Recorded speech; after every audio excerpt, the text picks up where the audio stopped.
السلام علیکم ورحمۃ اللہ وبرکاتہ۔ معزز ناظرین، محترم سامعین، نبوت کے 10ویں سال شوال کے مہینے میں، جس مہینے میں آپ صلی اللہ علیہ وسلم نے حضرت سودا رضی اللہ تعالی عنہا سے نکاح کیا، اسی مہینے میں آپ صلی اللہ علیہ وسلم طائف تشریف لے گئے، اس امید کے ساتھ کہ اگر مکہ والے میری بات نہیں مان رہے ہیں تو ہو سکتا ہے طائف والے میری بات کو مان لیں۔ اسی لیے آپ صلی اللہ علیہ وسلم اپنے غلام حضرت زید بن حارثہ رضی اللہ تعالی عنہ کے ساتھ طائف کے سفر پر روانہ ہوئے۔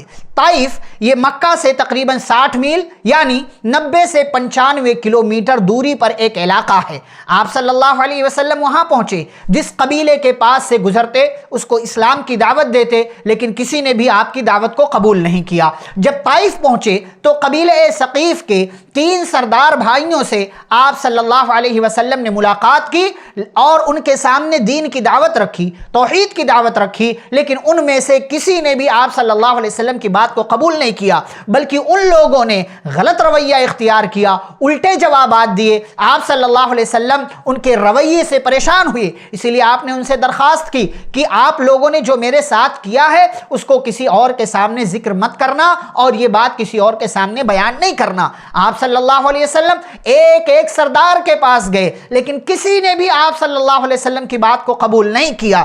10 دنوں تک کا قیام رہا، اور ہر دن آپ صلی اللہ علیہ وسلم لوگوں کے پاس اس امید کے ساتھ جاتے کہ کوئی آپ کی بات کو قبول کر لے گا، لیکن ہر ایک نے انکار کر دیا، بلکہ الٹا آپ صلی اللہ علیہ وسلم کو واپس چلے جانے کے لیے کہا گیا۔ اور آپ صلی اللہ علیہ وسلم 10 دنوں کے قیام کے بعد جب واپس ہونے لگے تو ان سرداروں نے آپ صلی اللہ علیہ وسلم کے پیچھے اوباشوں کو، بدماشوں کو لگا دیا۔ یہ اوباش، یہ بدماش لوگ آپ کے پیچھے چلنے لگے، یہ نوجوانوں کی پوری ٹیم آپ کے پیچھے چلنے لگی، یہاں تک کہ تھوڑی دیر میں پوری بھیڑ جمع ہو گئی اور راستے کے دونوں طرف لائن جیسی لگ گئی، اور آپ صلی اللہ علیہ وسلم کے تعلق سے تھوڑی دیر میں زبانیں بھی شروع ہو گئی، گالیاں دی جانے لگی، اور گالیوں کے ساتھ ساتھ تھوڑی دیر میں پتھر بھی چلنے لگے۔ حضرت زید بن حارثہ رضی اللہ تعالیٰ عنہ نبی صلی اللہ علیہ وسلم کو بچاتے تھے، بچانے لگے، کوششیں کرنے لگے کہ کہیں آپ صلی اللہ علیہ وسلم کو کوئی پتھر نہ لگ جائے۔ اس سلسلے میں، اس کوشش میں حضرت زید بن حارثہ رضی اللہ تعالیٰ عنہ کا سر بھی زخمی ہو گیا، پیارے نبی صلی اللہ علیہ وسلم بھی زخمی ہو گئے، اور آپ صلی اللہ علیہ وسلم کے جسم سے خون بہنے لگا۔ زید بن حارثہ رضی اللہ تعالیٰ عنہ بھی زخمی ہو گئے، پیارے نبی صلی اللہ علیہ وسلم کے جسم سے خون بہنے لگا، اتنا خون بہا کہ آپ کے جوتے میں جا کر کے جم گیا، اور آپ صلی اللہ علیہ وسلم آگے بڑھتے جا رہے ہیں۔ طائف سے کوئی 3 میل 4.5 کلومیٹر آگے پہنچے تو وہاں پر عتبہ اور شیبہ کا ایک باغ تھا۔ یہ دونوں ربیعہ کے بیٹے تھے، مکہ کے رہنے والے تھے۔ آپ صلی اللہ علیہ وسلم نے ان کے باغ میں پناہ لے لی، اور جب پناہ لے لی تو یہ سارے بدماش واپس چلے گئے۔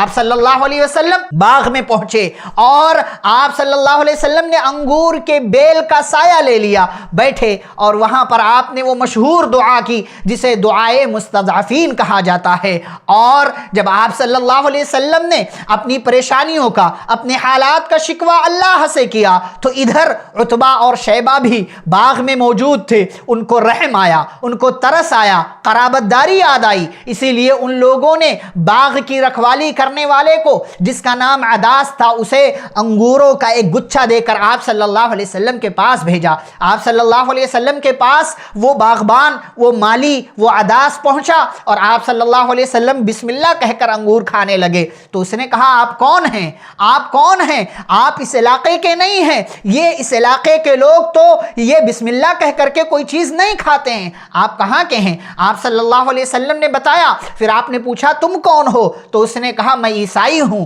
نینوا کا رہنے والا ہوں۔ آپ صلی اللہ علیہ وسلم نے کہا، اچھا یونس ابن متہ کے علاقے کے ہو؟ تو اس نے کہا، آپ یونس بن متہ کو کیسے جانتے ہیں؟ تو نبی صلی اللہ علیہ وسلم نے کہا، وہ میرے بھائی ہیں، میں بھی نبی ہوں، وہ بھی نبی ہیں۔ پھر یہ سنتے ہی وہ عداس آپ صلی اللہ علیہ وسلم کے ہاتھ وغیرہ کو چومنے لگا۔ عتبہ اور شیبہ یہ سارا منظر دیکھ رہے تھے، انہوں نے دیکھا، عداس ان کے پاس گیا تو ان لوگوں نے پوچھا، یہ تم کیا کر رہے تھے؟ تو عداس نے کہا، یہ کوئی معمولی ہستی نہیں ہے، ان کے پاس وہ جانکاری ہے، وہ معلومات ہے جو عام لوگوں کے پاس نہیں ہوا کرتی۔ عتبہ اور شیبہ نے کہا، اس بندے نے تو ہمارے مالی کو، باغبان کو، عداس کو بھی گمراہ کر دیا ہے۔ کہنے لگے دیکھو عداس، ہوشیار رہنا کہیں تم اس کے دین میں نہ داخل ہو جاؤ، اپنے دین کو نہیں چھوڑنا، اس لیے کہ تمہارا دین اس کے دین سے بہتر ہے۔ اور آپ صلی اللہ علیہ وسلم کو جب قدر اطمینان ہوا تو آپ دوبارہ سفر پر روانہ ہوئے، اور جب قرن منازل پہنچے تو وہاں پر جبریل امین علیہ السلام پہاڑ کے فرشتے کے ساتھ حاضر ہوئے، اور جبریل امین علیہ السلام نے آپ صلی اللہ علیہ وسلم سے ملاقات کی اور کہا اے اللہ کے نبی صلی اللہ علیہ وسلم، اللہ نے آپ کی دعا سن لی ہے، پہاڑ کا فرشتہ حاضر ہے، اگر آپ کہیں تو ان طائف والوں کو دو پہاڑوں کے درمیان رکھ کر کے پیس دیا جائے، ان کا کام ختم ہو جائے۔ آپ صلی اللہ علیہ وسلم رحمت للعالمین تھے، شفیق تھے، مہربان تھے، کہا نہیں نہیں، اگر یہ لوگ ایمان نہیں لاتے ہیں تو مجھے اللہ کی ذات سے یہ امید ہے کہ ان کی آنے والی نسلیں مجھ پر ضرور ایمان لائیں گی، یہ مجھے نہیں جانتے ہیں اس لیے ان لوگوں نے میری قدر نہیں کی، مجھے امید ہے ان کی آنے والی نسلیں ضرور ایمان لائیں گی۔ اور اس کے بعد آپ صلی اللہ علیہ وسلم مکہ کے سفر پر روانہ ہو گئے، آگے بڑھنے لگے۔ راستے میں واقعہ ہوا کہ جناتوں نے آپ صلی اللہ علیہ وسلم سے ملاقات کی، جس کا تذکرہ اللہ نے سورۃ الجن میں، سورۃ الاحقاف وغیرہ میں کیا ہے۔ یہ بھی ایک قدر اطمینان کی بات تھی۔ جبریل امین آئے،